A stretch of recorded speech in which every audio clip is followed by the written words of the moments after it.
Hey guys, very common mistake that I see being made is that people are not calculating their property taxes correctly.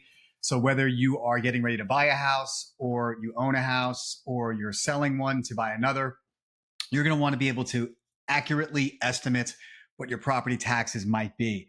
So this is the proper way to do it. Most realtors don't do this at all, and a lot of mortgage brokers will miscalculate or misquote this.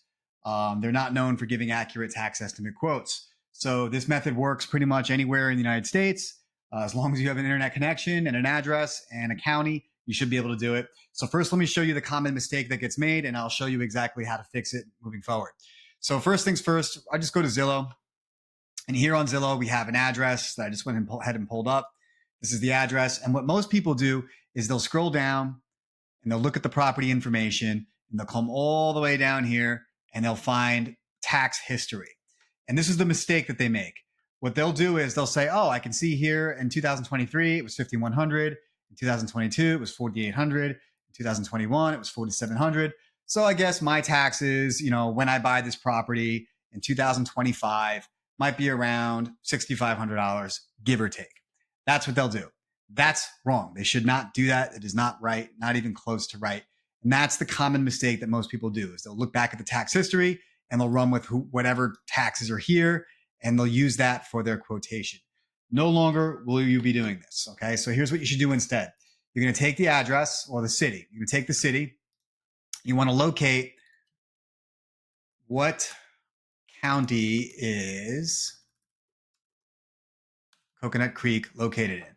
As you can see, it's located in Broward County, Florida. And so the next thing that you're going to do is you're going to do a Google search. You're going to type in Broward County Property Appraiser website. And from here, what you're looking for is the property search function. You can do this on any county in the United States. Palm Beach County, Broward County, Martin County, St. Lucie County, Miami-Dade County, and so on.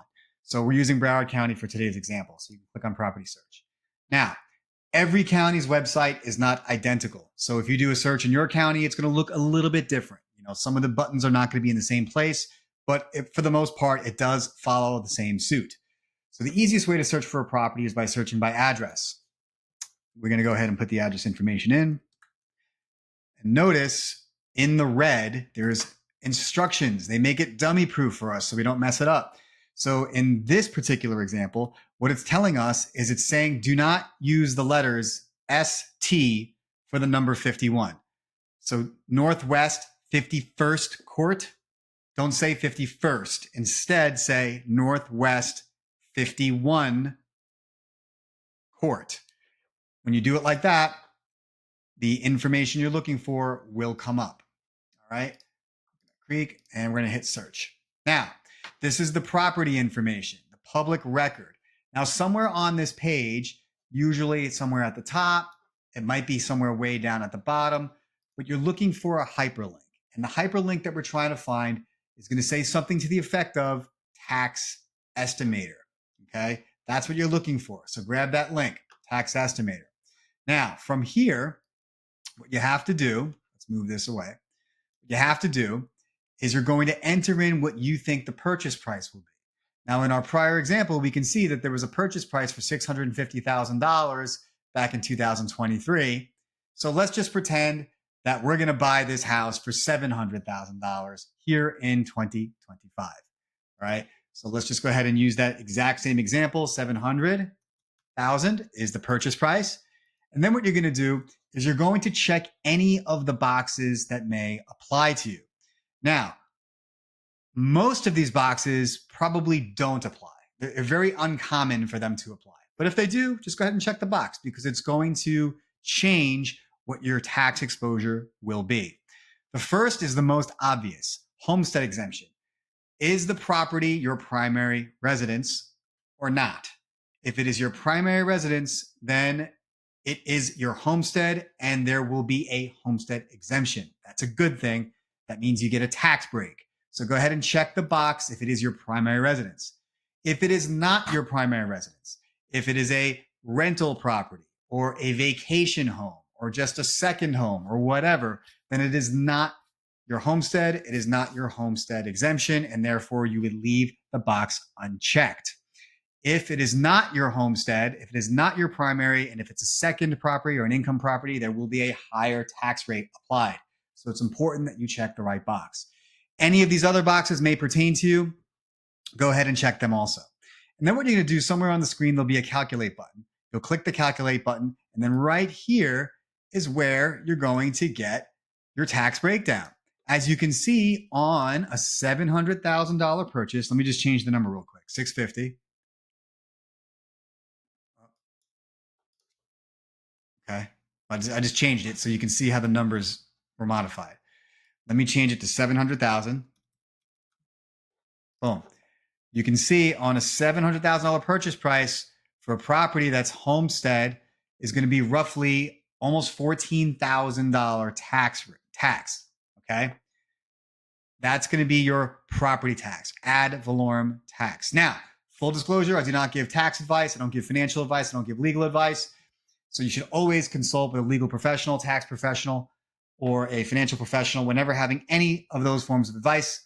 But that's how you would use this website to come to an estimate. So as you can see in our prior example, somebody may have made the mistake and estimated their property taxes to be somewhere around $6,500 for the year.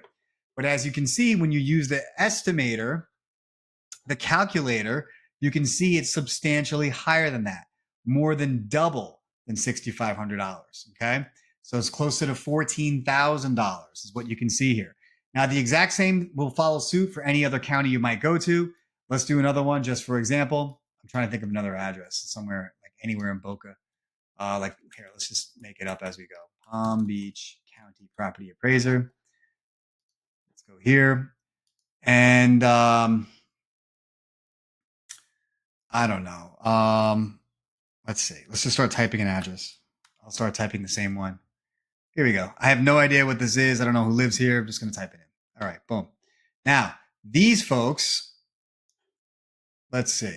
We're going to scroll down. We're in a different county. This is Palm Beach County. Notice the website looks different, right? Scroll down. Ah, look at that. At the very bottom of the page, we have a property tax calculator. Go ahead and click on it. So what they're saying is, please enter your purchase price. I have no idea what the property is valued at. Let's take a look at the prior sale. It's going to be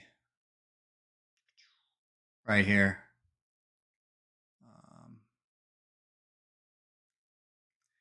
All right, so their current tax rate is $12,000 a year.